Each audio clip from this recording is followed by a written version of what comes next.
السلام علیکم ورحمۃ اللہ وبرکاتہ۔ الحمدللہ نحمده ونستعینه ونستهدیه ونستغفره ونتوب الیہ، واشهد ان لا الہ الا اللہ وحدہ لا شریک لہ، واشهد ان محمدا عبدہ ورسولہ، ونصلی ونسلم علی حبیبنا وہادینا ومولانا محمد رسول اللہ صلی اللہ علیہ وبارک وسلم وعلی آلہ واصحابہ ومن اہتدی بہدیہ واستنى بسنته ودعا بدعوته الى یوم الدین۔ بہت ہی لائق تکریم اور قابل احترام میرے برادر معظم محترم قاری امان اللہ صاحب اور علماء کرام جو یہاں موجود ہیں، اور میرے احباب گرامی جو اس بستی سے تعلق رکھنے والے یہاں کے رہائشی ہیں، اور قرب و جوار سے اور دور دراز سے جو آئے ہوئے لواحقین ہیں، ہمارے محترم بھائی قاری احسان اللہ صاحب غفر اللہ لہ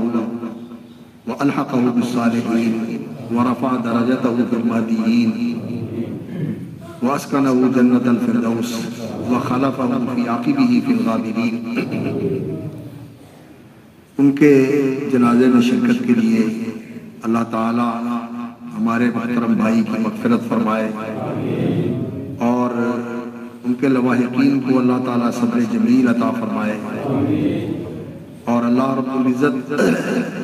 ان کی قبر میں اچھی مہمانی فرمائے اور انہیں نیکوں کے ساتھ ملائے، علیین میں ان کا نام لکھے اور جنت الفردوس میں اس کو مقام بلند عطا فرمائے اپنی رحمت کے ساتھ۔ میرے محترم بزرگوں اور بھائیوں، یہ موت انسان کی زندگی کا یقینی مرحلہ ہے، ہم میں سے ہر ایک کو درپیش ہے، اور ہم میں سے ہر شخص ہر لمحے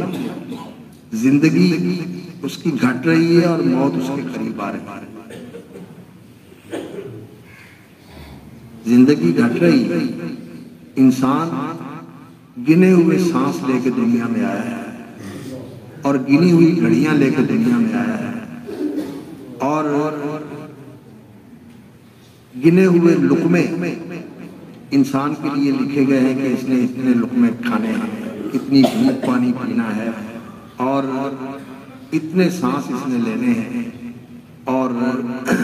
اتنا زمانہ اس نے اس دنیا کے اندر گزارنا ہے۔ یہ سب کچھ لکھا ہوا ہے غیب میں، اور ہمیں اس کا علم نہیں ہے۔ اللہ رب العزت نے ہمیں یہاں امتحان کے لیے بھیجا ہے، اس لیے اللہ رب العزت نے اسے صیغہ راز میں رکھا، پردے میں رکھا، تاکہ ہمارا امتحان ہو۔ اگر انسان کو اس بات کا پتہ چل جائے کہ میں نے کل مرنا ہے، تو پھر انسان ہمت ہار بیٹھتا ہے اور حوصلے انسان کے پست ہو جاتے ہیں۔ اس لیے اللہ رب العزت نے انسان کو حوصلہ مند رکھنے کے لیے اس کو راز میں رکھا ہے، لیکن یہ بتا دیا ہے کہ ہر شخص ہر لمحے موت کی طرف بڑھ رہا ہے اور زندگی اس کی گھٹ رہی ہے، ہم ہر روز یہ دیکھتے ہیں، لیکن یہ ہماری عجیب کیفیت ہے کہ ہم غفلت اور سنگ دلی کا شکار ہیں، غافل ہیں، لوگوں کو دیکھتے ہیں کہ جا رہے ہیں، اور ہمیں بھی پتہ ہے کہ ہم نے بھی جانا ہے، لیکن اس کے لیے ہم تیاری نہیں کرتے، کہتے ہیں دیکھی جائے، بڑا وقت پڑا۔ لیکن میرے بھائیوں، بڑے ابھی اللہ انہیں سلامت رکھے، وہ حیات ہیں، چھوٹے چلے چلے، اور بوڑھے جو سمجھتے ہیں کہ اب میری باری ہے، ان کو یہ مرحلہ پیش آ جاتا ہے کہ انہیں جوانوں کے جنازے اٹھانے پڑتے ہیں اور انہیں لحد میں اتارنا پڑتا ہے، اور لوگ کہتے ہیں کہ پترا میت نے میری چکنی سی، بڈھے بارے میں تیری میت چکنی۔ ارے بھائیو، دنیا میں آنے کی تو ترتیب ہے، لیکن جانے کی کوئی ترتیب نہیں۔ کس نے پہلے جانا ہے مجھے اور آپ کو کوئی پتا نہیں، اور بہت بڑی تعداد کے اندر ہر روز انسان اس دنیا سے جاتے ہیں، کوئی ہزاروں کی تعداد میں نہیں، 1.5-2 لاکھ کے قریب روز انسان مرتے ہیں، 1.5-2 لاکھ کے قریب روز انسان مرتے ہیں، اور اگلے 24 گھنٹوں میں جو مرنے والے 1.5-2 لاکھ ہیں ان میں ہم میں سے کس کا نام ہے؟ ہم جانتے ہیں کہ لوگ جنازے میں شرکت کرنے کے لیے آتے ہیں اور خود ان کے جنازے تیار ہو جاتے ہیں، جنازے میں شریک ہو کر نکلتے ہیں اور خود میت ہو کر اگلے جہان میں قدم رکھ دیتے ہیں۔ میں نے ایک دفعہ جنازہ پڑھا، ہمارے ساتھی تھے دارالسلام مسجد میں، ان کے نماز جنازہ سے فارغ ہو کر ساتھی باہر نکل رہے تھے اور مسجد کے دروازے کے اوپر ایک ساتھی کی وفات ہو، جنازہ پڑھ کے نکلے ہیں اور آنکھوں کے سامنے دوسرا ایک آدمی جو ہے وہ وہیں فوت ہو، انسان کو پتہ نہیں۔ تو یہ وقت بھولنے کا نہیں، ایک اثر میں آتا ہے کہ القیس من دان نفسہ وعمل لما بعد الموت، عقل مند وہ ہے جو اپنے آپ کو دین کا تابع کر لے، اللہ کا فرما بردار کر لے، اللہ کا فرما بردار بنا لے اور موت کے بعد والے مرحلے کے لیے تیار کیا، موت کے بعد والے مرحلے کے لیے تیار۔ اور وہ تیاری کیا ہے؟ اللہ نے فرمایا وَلَا تَمُوتُنَّ إِلَّا وَأَنْتُمْ مُسْلِمُونَ، مسلمان بن جاؤ، فرما بردار بن جاؤ، غفلت چھوڑ دو، اور یہ جو دل پتھر ہوئے ہیں ان کو نرم کر لو، موت کو یاد کیا کرو، قبر پہ جاتے ہو، قبرستان میں جاتے ہو، اپنوں کو دفن کرتے ہو، اس چیز کا احساس اور شعور کرنا چاہیے، شعور بیدار ہونا چاہیے کہ یہ میرے اوپر بھی پڑا ہے، میں نے اس کے لیے کیا کیا، اس کے لیے جو گیا ہے اس کے لیے خلوص دل سے دعا کریں، اللہ اس کے لیے گھاٹی آسان ہے، یہ مشکل گھاٹی، قبر کی گھاٹی پہلی گھاٹی ہے آخرت کی، اور بڑی کٹھن اور مشکل گھاٹی ہے، اللہ اکبر۔ اس لیے جب میت کو اتارتے ہیں اور اس کے جنازے میں شریک ہوتے ہیں تو اس کے لیے خلوص دل سے دعا کریں، اخلصوا لہ الدعاء، خلوص دل سے اس کے لیے دعا کریں، اللہ اس کا گناہ بخشے۔ اور یہ آپ کی دعا اگر خلوص دل سے کی جائے، اور کاش کہ انسان ان الفاظ میں دعا کرے جو رسول اکرم صلی اللہ علیہ وسلم کی مقدس زبان سے بابرکت الفاظ نکلے ہوئے ہیں، اور جن کو اللہ رب العزت کی طرف سے قبولیت کا شرف حاصل ہے۔ اللہ کے رسول کی نکلی ہوئی دعا تو اللہ نے قبول کی، ان الفاظ کے ساتھ اگر ہم میت کے لیے دعا کر دیں تو ہمارا بھی اخلاص اور خلوص اس میں شامل ہو اور الفاظ بھی ان کو برکت ہو، تو بڑی امید ہے کہ اللہ رب العزت مرنے والے کی بخشش فرما دے۔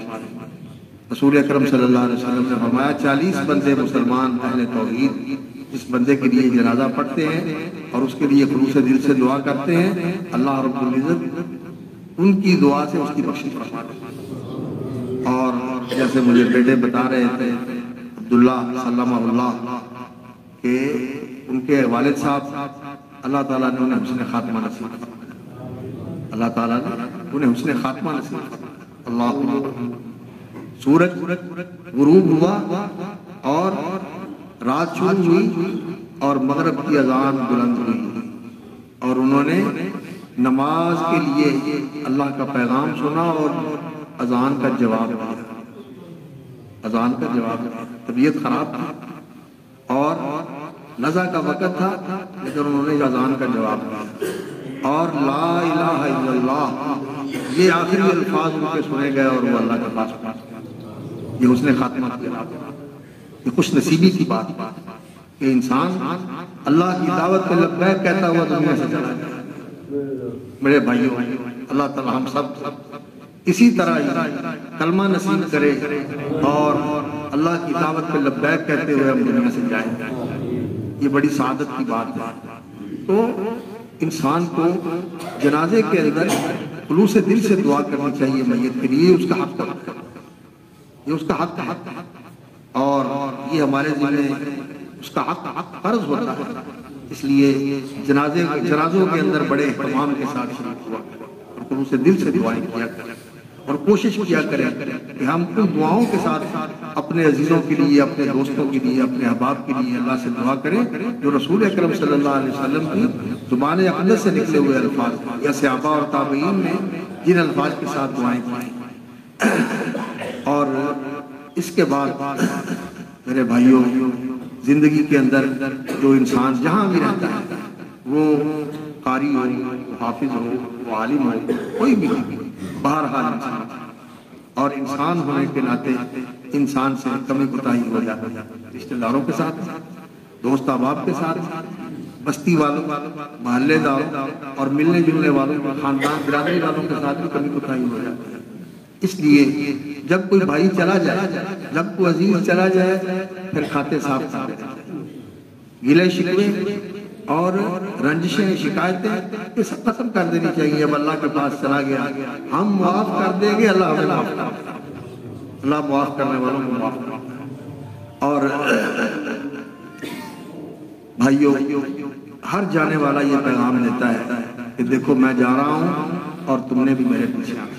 اور ہم جب پڑھتے ہیں انا للہ و انا الیہ راجعون، یہی چیز ہوتی ہے